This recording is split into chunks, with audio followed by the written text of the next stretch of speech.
Good morning, everyone. Today's topic in legal aspect of business is Information Technology Act 2000.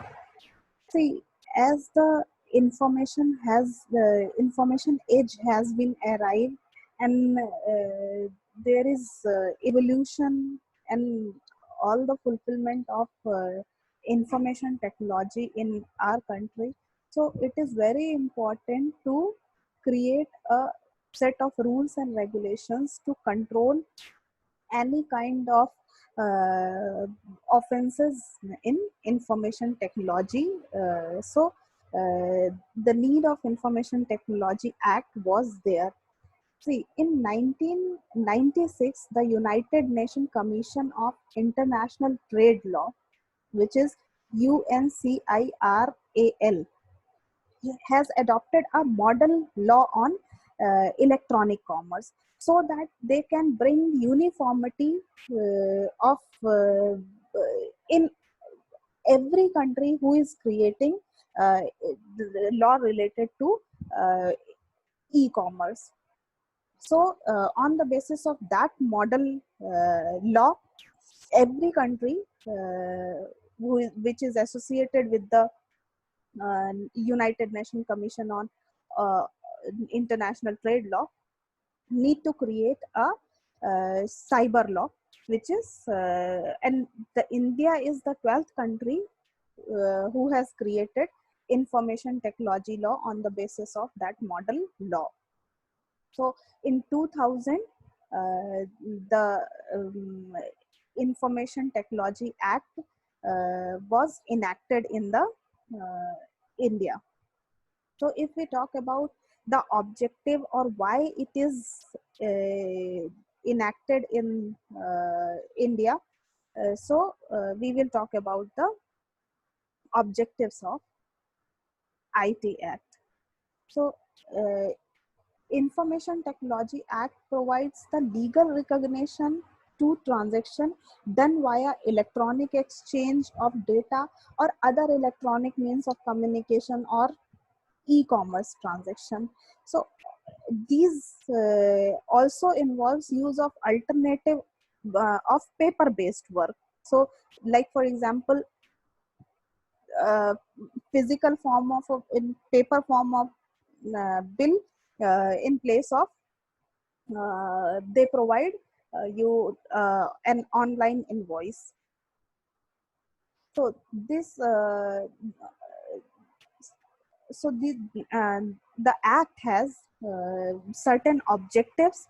So first objective is legal recognition of e-commerce. So this act grants the legal recognition to all the transactions done via electronic medium or electronic data exchange medium, that is called e-commerce. So uh, in the place earlier paper based method of communication were used. Second is legal recognition of digital signature. So uh, this act also provide a legal recognition to digital signature for authentication of any information that matters requiring a legal authentication. Third is recognition of electronic filing of document. So it also facilitate electronic filling of document with the government agency and also its departments. Just like we can also file our texts online. Next is legal recognition of electronic storage of data.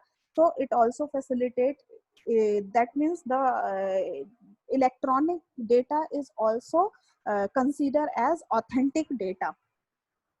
And last is legal recognition of books of accounts. So it this act also grant legal recognition to bankers under what do you say, the Evidence Act 1891 and the Reserve Bank Act of India in 1934 for keeping books of account in electronic form. So now you can have initially in earlier days we used to have books of account in physical form on paper, whereas now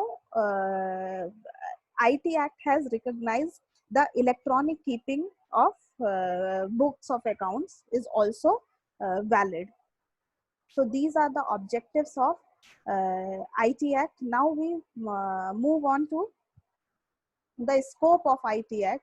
So if we talk about scope, there are various scopes of IT Act. So if we first is e-commerce law, this cyber law, and the IT Act is also have rules and regulations regarding e-commerce and their implications. You can also use online contract. It has given legal recognition to online contract. uh, it also includes business software patenting. You can now patent your business software also. So IT Act has certain scopes like e-taxation.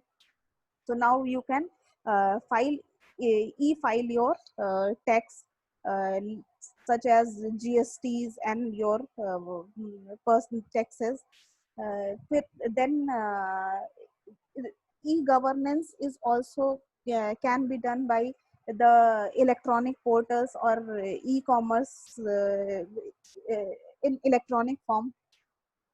Such as various documents are required by ROC from the company. So you can also provide that document with with the help of digital signature to that government official or ROC of company. So the government can have a watch on the companies and their uh, actions.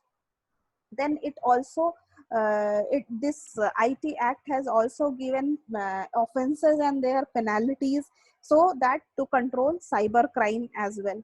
So these are the scopes of IT Act. Now we will talk about applicability and non-applicability of IT Act.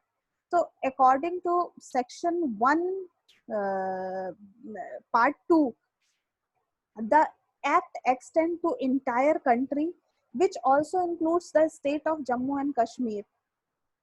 And it, because article 253 uh, of the constitution has also give right that uh, the state of Jammu and Kashmir can also included when it comes to surveillance of IT Act. And so if we talk about applicability, it is applicable to all the states of India, and it is applicable to offenses and contraventions committed outside the India as well. If a person is conducting offense from a foreign country, it can also be have can it can also be set an offense against him under this act, and he has to bear the penalty regarding that. And now we will talk about the non-applicability of this act. So if we talk about non-applicability, this the IT Act is not applicable on negotiable instrument. However, it includes the checks, which is again a kind of negotiable instrument. So electronic check is considered as legal entity, but the bill of exchange and the promissory note is not come under IT Act. Then execution of power of attorney is also does not amount in come under IT Act, because the power of attorney has decided under the Powers of Attorney Act 1882. And then the creation of trust. So you cannot create trust in information IT form. So because it comes under Indian Trust Act 1882. Then you cannot sell immovable property uh, online. So it is also create a non-applicability of this act on immovable property, because it is um, guided by the Immovable Property Act. And apart from these, any such class of document or transaction that may be notified by the central government in its gadget. So if central government buy any document with that is not applicable, or that is not considered in IT Act, so that documents also is out of coverage of IT Act. So this is all about uh, scope, objective, and applicability and non-applicability of IT Act. So this is all for the day. Thank you.